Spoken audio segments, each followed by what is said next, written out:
channel. So today's video, I'm going to show you guys how I got this fabulous sew-in, full sew-in with no hair left out in 10 minutes. So comment below if you guys have ever tried this method or if you guys are interested in trying this method. And if you're interested in seeing how I got it, stay tuned. Now first I'm going to go ahead and go through the details of the hair. Okay, a 16-inch lace closure, a 16-inch bundle, an 18-inch bundle, and a 20-inch bundle. So 16, 18, and 20-inch bundles. And this is only 3 bundles. And this is a 16-inch lace closure. The hair is from my hair company, so you guys can check out the 15% off discount code, or if it is already expired, you can use the everyday 10% off discount code. Now this is my braiding pattern. For the middle part, you want to, honestly, my hair is already braided like this, but I would recommend a braiding part of going down to the side like these two, down to the side, down to the side, down to the side, and maybe one going back. But most of them should go down the side because you want the middle part to lay really flat. But it's still going to lay flat because my braids aren't really thick. So it's going to be okay. Now I do have a lot of sew-in tutorials with my braiding patterns, and I also did my own hair, and I've done clients sew-in. So go ahead and check out those videos. I'll try to link a few of them of my older videos, or you can just go to my channel and then go to videos and then click older videos, and then you can scroll that way. Lace closure. Now I did bleach the knots, as you can kind of tell. Now if you don't know how to bleach hair or bleach the knots, what you can do is use your foundation and just, you know, brush it all over. But this is how I make it flat. Just do like this. Make sure your settings are not too high because you will melt your lace. Make sure you make it as flat as possible, like that. You can test to see how hot it is by going along the ends. Like, try to do it like, start it like right here. So in case you do melt it, you're only melting the outside. But I would keep it on, like, let's say if it goes up to 20, if it goes up to 35 or 30, put it on 25. I'm going to align the part right here.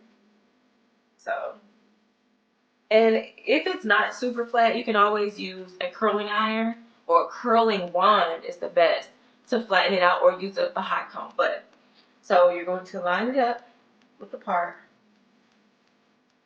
and you're going to leave it out about, let's say, 1/2 inch. You see, this is where the braid is. Now some people have braids way up here because their edges are super thick. I don't have that.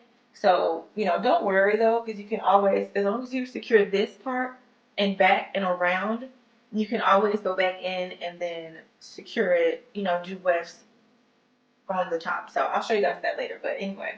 So for the rest of this video, I'm going to do a voiceover. So for now, for doing the lace closure, all I'm doing is just sewing underneath the braids just to secure the lace closure and to make it feel tighter. And for the front part, I'm going to actually show you guys, once I get around the other side, how I secure that part without any glue or anything like that.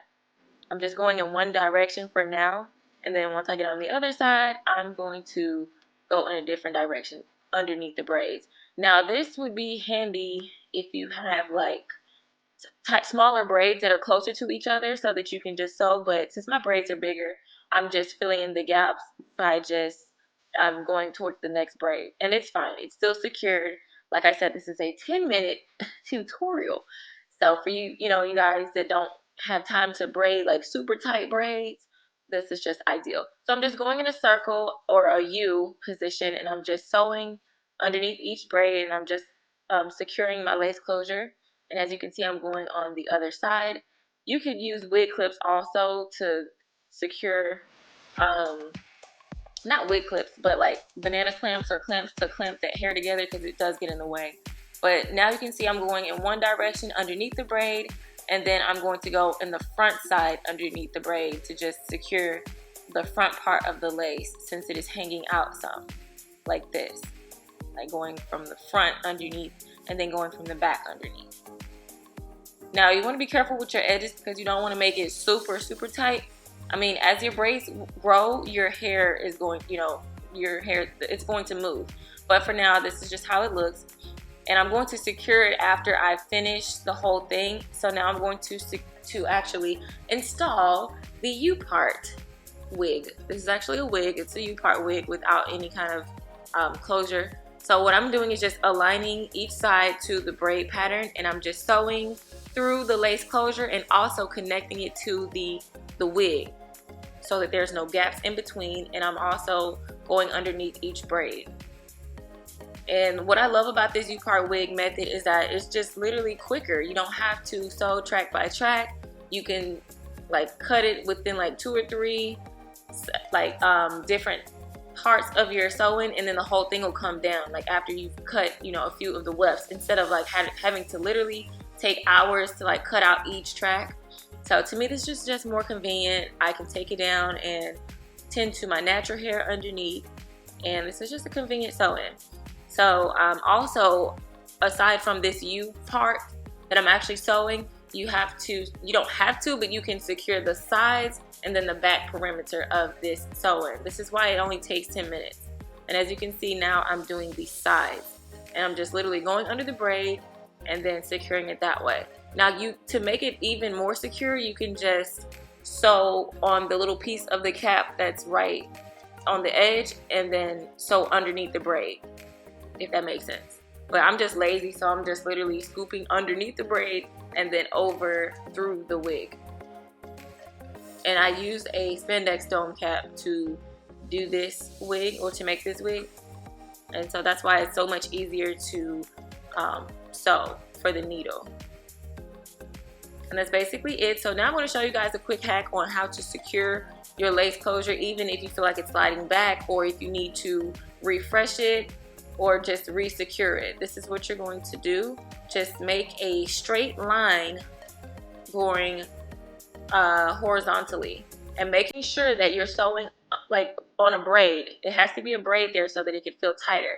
And do it about 3 or 4 times, and then make sure you have a knot, or make a knot, and then you cut it, and then do it on the same side, on the opposite side actually. And you can do this on 2 or 3 different parts of the lace closure without running the lace, but this is just a quick way to do it without glue and to secure it. Now you can see that I can still comb through it and it still looks good. You can't even tell that I actually just did that. So now I'm just going to quickly style, and this is easy, just a quick curling tutorial. So please give this video a thumbs up if you thought that I did a good job with this hair. And again, my hair company details will be listed in the description spots. And I'm just a perfectionist with my curls, so I actually had to go to my bathroom and do the other side because it's just hard filming in front of this little mirror.